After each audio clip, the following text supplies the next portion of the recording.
Hello and welcome to A Change Is Gonna Come, the podcast dedicated to the everyday visionary leaders who believe in a kinder, fairer, more hopeful future and who put in the work to build it. My name is Dr. Milton Brown, and today I'm joined by Lauren Moore, whose life's work has transformed the futures of countless animals across West Yorkshire. With nearly 15 years at the RSPCA Halifax, Huddersfield and Bradford, Lauren has dedicated her career to protecting, caring for and championing the animals who need us the most.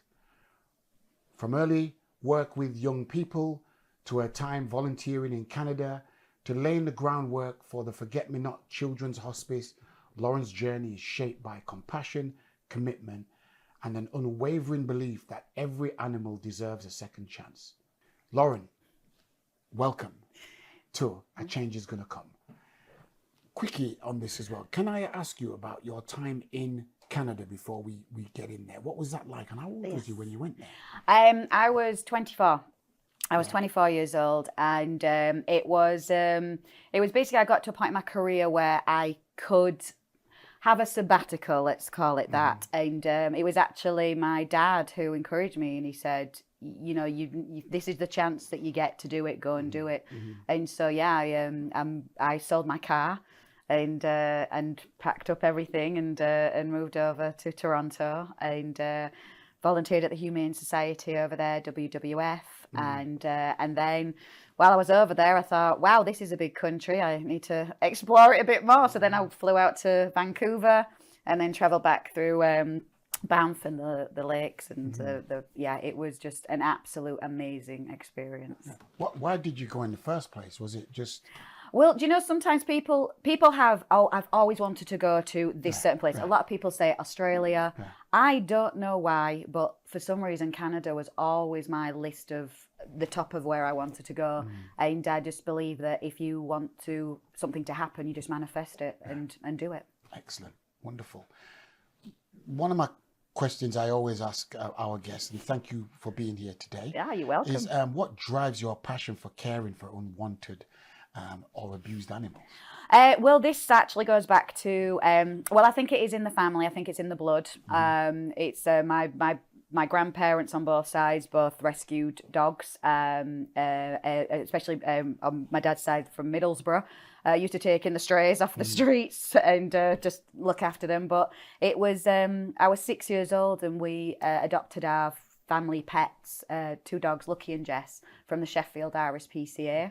And there was just I've always just had an affinity with animals, horse riding when I was younger, and I just feel I do have a connection, as I think many people do with animals. They're sentient beings, they have a soul, they all have characteristics and personalities.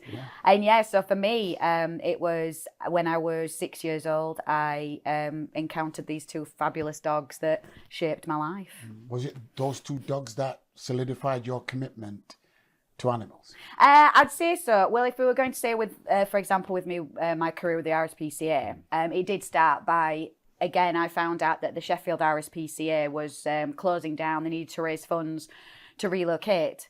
And I saw this in a newspaper article, and because of my two dogs that I grew up with, Lucky and Jess, I wanted to pay back what the joy and the love and the open my heart to animals. I wanted to pay that back. So so I would always probably say that it was Lucky and Jess who kind of solidified my commitment to animals. And then I had a wonderful dog called Murphy. He was my absolute favourite, the coolest dog you will ever know.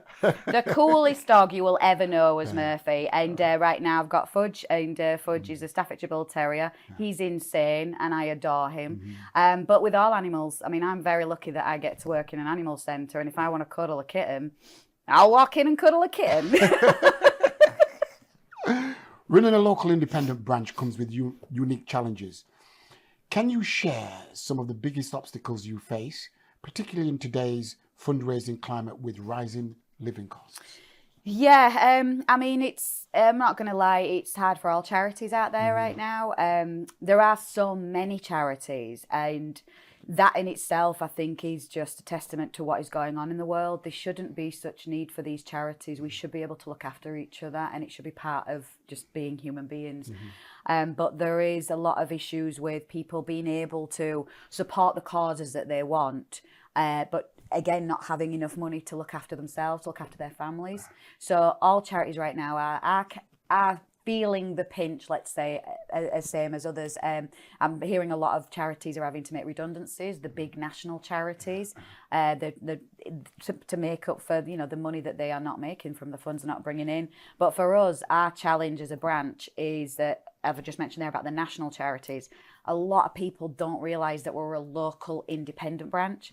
So they see the RSPCA, which is a really famous charity, 200 years old, oldest animal welfare charity in the world. And they see that logo and they just assume, oh yes, you're all one big charity. But And you're looked after well. And you're looked after well. They go, oh, you got millions. I wish we did.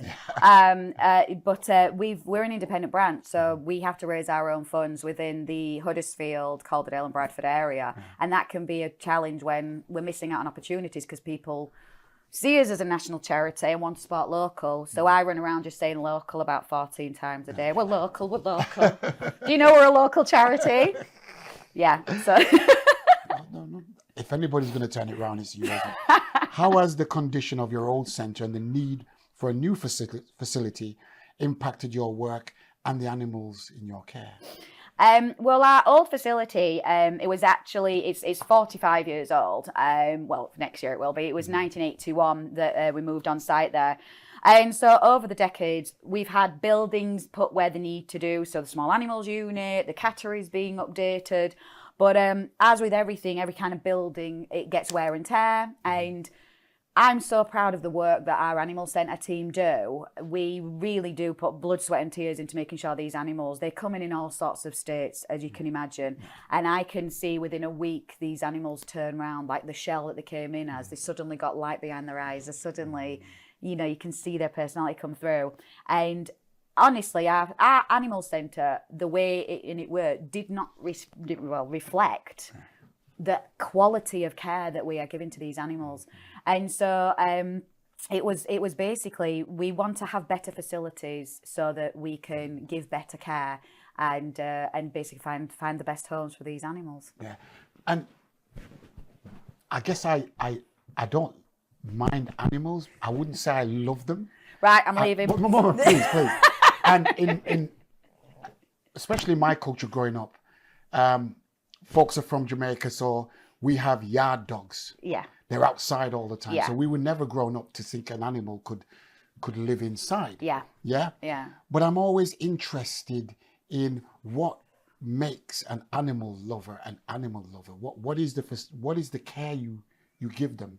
Can you give us some examples of the care? You said their eyes light up. Yeah. So what is it that makes them? No, it's absolutely fine. And again, it's a valid question. So when you've had an animal in your life, and again, I said every single animal has its own personality, and you can see that because we see that every day with the animals that come in, and it's just something of that you get to know. You've got to think that this creature that's living in your house or yard is you're spending probably more time with that animal than you do with your friends, than you possibly do with your family, because that animal is with you every day. You are, if you've sat at home on the couch and you've got them on the couch with you, you know, if you've got children, they might be upstairs playing computer games or whatever, but the animal is with you. You actually do spend more time with that four-legged friend, or three legs, some of them have three. And so you do just get to recognise behaviour, you get to recognise personality. And I think it is just something of once you've had an animal in your life, because I know people, again, who've never had pets, but then got a kitten, a cat, and absolutely gone, I don't know how I ever lived without this, you know, this little being that I can take care of. And also there is the thing of unconditional love, because the animals don't dwell on the past. Animals live for that day. They wake up in the morning and they don't think, oh, what happened 10 years ago? They literally go, right, what's today going to bring? And I think that kind of, I think humans could probably learn a lot from animals if we all had that kind of attitude, live for today. And just for our audience as well, What are some of the states? Can you share with us some of the states that the dogs or animals come in? Just to show that there is an absolute need for the RSPCA and the charity. So it's not to kind of upset people. We can go from animals coming in with severe skin issues, so that could start from a rash that's not been looked after, and then it develops and they literally are scabby, and it's yeast, and it doesn't smell nice, and it's quite terrible.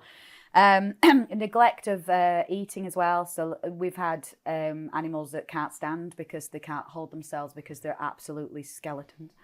And then the worst ones are I don't know how upsetting to go with this, but we've had dogs who've been stabbed with screwdrivers. We've had eyes gouged, and I really hate to say it, but we've also had animals that have been sexually assaulted. Wow! So it kind of makes you go, what is wrong with people? But also, these stories are heartbreaking, and when you see the animals come in and knowing what they've gone through. The fact that all you know right then, that was their rock bottom, and they come into our centre, and that second they come into our centre, the only way is up. The only way is up, because we're going to love you, and we're gonna get you better, and we're going to get you the best family to live with, and you're going to live the best life, and that will just be. And do you see their expression when they've walked into the place? Yeah. Right from the get-go? Yeah, from the get-go. There's certain cases that have stuck with me, just seeing how that animal was when they came in. And I mean, even just the other day, we had a kitten posted through our letterbox. And it was absolutely terrified. But we see these animals come in, and honestly, as I said, our team is amazing, the animal care team. The way that they work with these animals and they bring them back to life. And you can see just having a dog wag its tail and look at you and have just a little bit of light, seeing that kitten absolutely petrified, but then suddenly coming forward and wanting to be held, wanting to be stroked. There's something powerful in that. There really is, and it's terrible that people do this to animals and each other. Don't get me wrong, humans, we can be wonderful, but we can be absolutely terrible to each other. But there's no need. I just don't know why people can't be nice to each other and animals and the earth in general. Okay, well, how do you communicate the importance of supporting local branches separate from the national RSPCA to potential donors or volunteers? Well, I do fantastic interviews like on Kirklees Local TV. Boom. Well, yeah, no, it is. It's about, I'm truly believer about being seen. And that's not just my ego. It's about how can people know about the cause, what you do, and what's needed out there.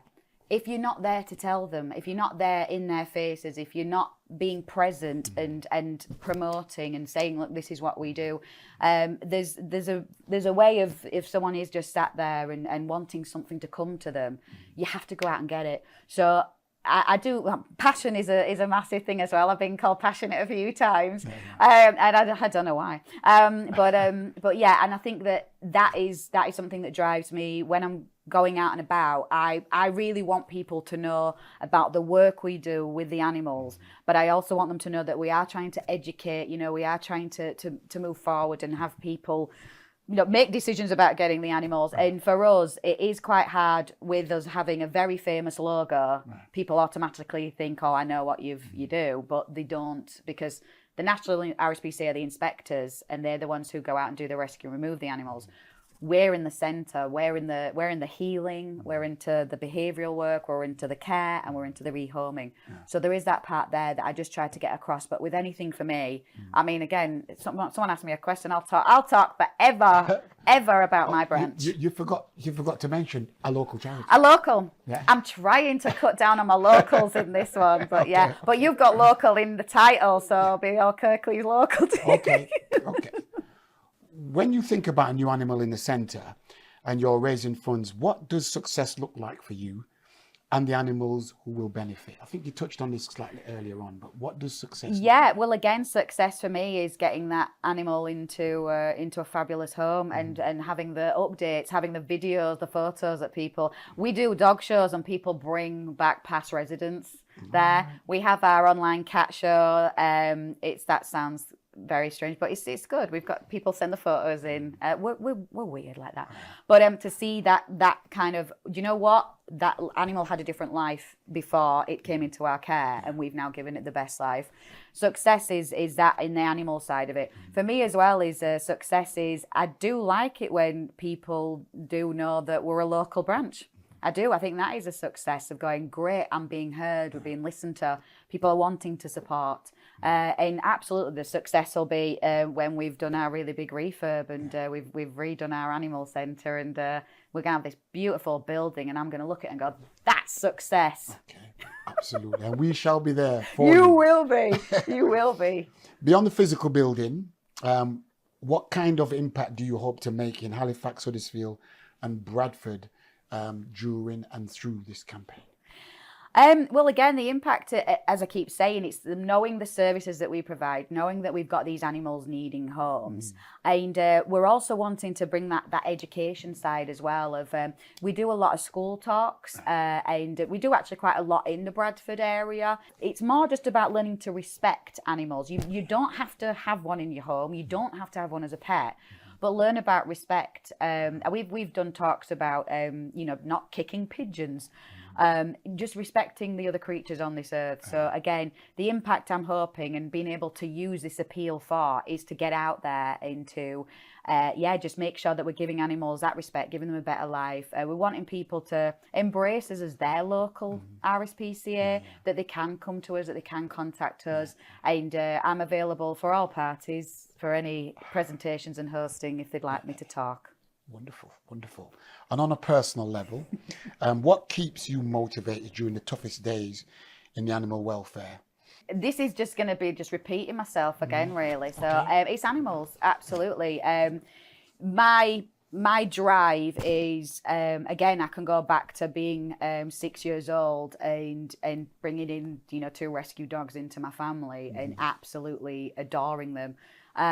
When again, at the animal centre and seeing these animals, if I need that boost of why am I doing this? And we all have days where you go, oh, wow, I'm really not feeling it. I've not got that energy today. But you can literally look at an animal in there and go, you're in here of no fault of your own. And you need us. You need us to fight for you, to make sure that you have this life, this better life. So it's in me. It's in my heart. It's in my soul. And my motivation is it's all for the animals, without a doubt. Well, I just want to say a huge thank you. And I can say for the last 20 minutes, I get it. Your passion, your energy just transcends everything about animals and the welfare of animals and how we should look after animals, personality and traits and all of that, and your commitment to animals again, as well as to the rest of the public who love animals, is absolutely extraordinary. And I wish you all the very, very best. Thank you. Thank you so much, Lauren. Thank you so much for having me. No, it's been wonderful, and I'm sure I've learned a lot just in this 20 minutes. And I hope when our audience sees the podcast, they will get as much as I've got from this as well. Your personality just absolutely shines. Who would go against an animal after speaking to you? That's what I want to hear. Yeah. So I just want to quickly say as well, Lauren, your work is a reminder that compassion is not passive. It is active, demanding and transformative. And it starts with one person choosing to care. To our listeners, thank you for joining us for this episode of A Change Is Gonna Come. If Lauren's story moved you, consider getting involved with your local animal rescue, giving your time, your voice, or support. Change is going to come, but only if we help to build it. Join us next time for another conversation with someone making a difference. Until then, keep believing, keep acting, and keep the faith. Bye for now.